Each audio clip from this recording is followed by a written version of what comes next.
Si tu veux savoir quels sont les avantages d'étudier en Russie en 2024, alors regarde cette vidéo jusqu'à la fin, car les avantages sont incroyables en tout cas.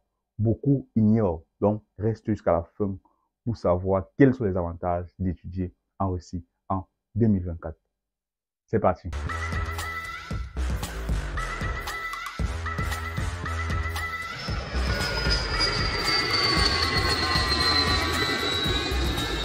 Bonjour, je m'appelle Blériot Kamsu. Bienvenue sur ce canal. Ici, nous parlons des études en Russie, des opportunités d'affaires et tout ce qui tourne autour. Si tu es intéressé par cette thématique, c'est ce qu'il faut faire. Abonne-toi et partage massivement. Ne garde pas ça pour toi seul. Et maintenant, pour nos amis qui sont encore au Cameroun, qui voudraient immigrer en Russie, vous savez déjà qu'il y a encore quelques universités qui sont ouvertes. Donc, tout ce qu'il faut faire, c'est aller dans nos bureaux, signer des engagements et puis, ça va être plaisir que nous allons vous accompagner. Ceci étant dit, allons rapidement aux avantages d'étudier en Russie. Premièrement, vous savez déjà que la Russie, c'est un pays qui a une mauvaise presse internationale. Pourquoi? Parce que c'est fait à dessein en tout cas. C'est fait à dessein. Il y a beaucoup de propagande en tout cas. Il y a beaucoup, je répète, il y a beaucoup de propagande. Donc ne vous perdez pas de vue. Si tu as pour projet d'étudier en Russie, ou alors la Russie c'est un pays qui te tente, mon gars, tu n'as pas fait un mauvais choix. Tu ne vas jamais regretter d'être venu dans ce grand pays qui offre tellement d'opportunités que beaucoup ignorent. On est focus à Europe de l'Ouest sans savoir que même ici, chacun peut trouver, ou alors toi, tu pourras trouver ton compte. Premier avantage d'étudier en Russie, d'abord, c'est au niveau de la durée de la procédure. La durée de la procédure, ça ne dure que 60 jours. Je dis bien 60 jours. En 60 jours, tu es en Russie. Bien évidemment avec Christophe, parce que voilà, vous savez que nous sommes les leaders dans ce domaine-là. En 60 jours, tu es en Russie. Premier avantage. Deuxième avantage. En plus de ça même, en 60 jours, tu es en Russie. En plus de ça, tu n'as pas besoin de garants financiers. Non, tu n'as pas besoin de ça. Donc, est-ce que le dossier financier, non, tu n'as pas besoin de ça. Le plus important, c'est d'assurer le minimum.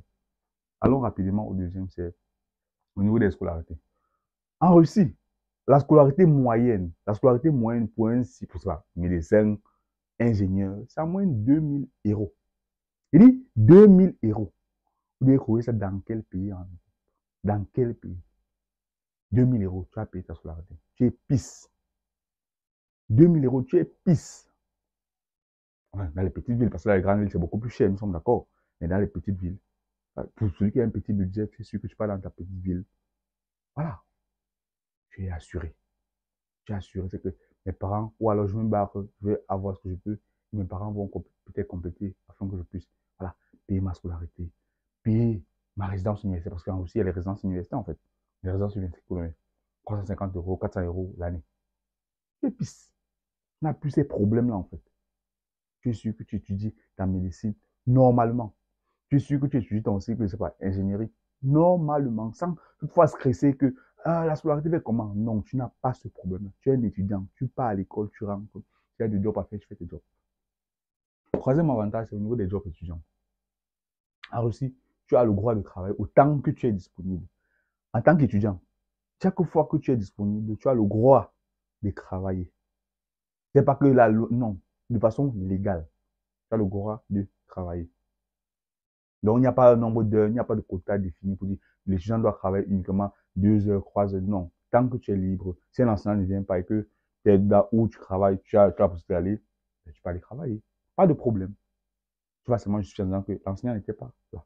C'est tout. C'est tout. Donc, tu vois que vraiment, autant que tu veux, tu vas travailler. L'autre avantage, c'est au niveau de la résidence, le RVPO. Vous savez que lorsque tu arrives en Russie, premièrement, à l'entretien, tu as un visa de 3 mois. Tu as 3 mois au niveau du Cameroun, par exemple, voilà, 2 mois pour certains. Et lorsque tu arrives, l'université qui t'a fait l'invitation te prolonge 1 an pour tes cours de langue. Une fois qu'on t'a prolongé, t'es 1 an pour tes cours de langue. Donc, ça dit quoi? Tu as d'abord 3 mois ou 2 mois au niveau du Cameroun. Et quand tu arrives ici, on te prolonge directement. L'université qui t'a fait l'invitation te prolonge. C'est automatique. Il n'y a même pas de contrainte. Il n'y a pas de, comment dirais-je?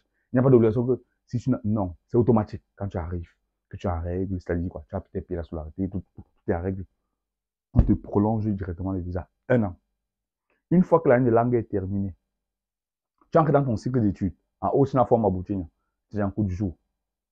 Lorsque tu entres dans ton cycle d'études, pardon, excusez, tu entres dans ton cycle d'études, on te donne directement un RVPO.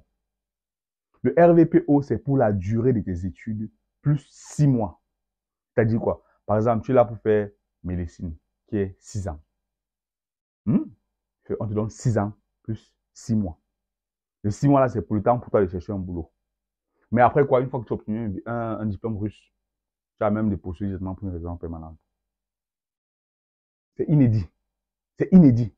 Ce n'est pas, les gens ne savent pas cela en fait. Les gens se disent, ah non, je vais être sans papier. Non, en Russie, en 2024, si tu es sans papier en Russie, ou alors tu viens d'arriver, mais je tombe quand même sans papier,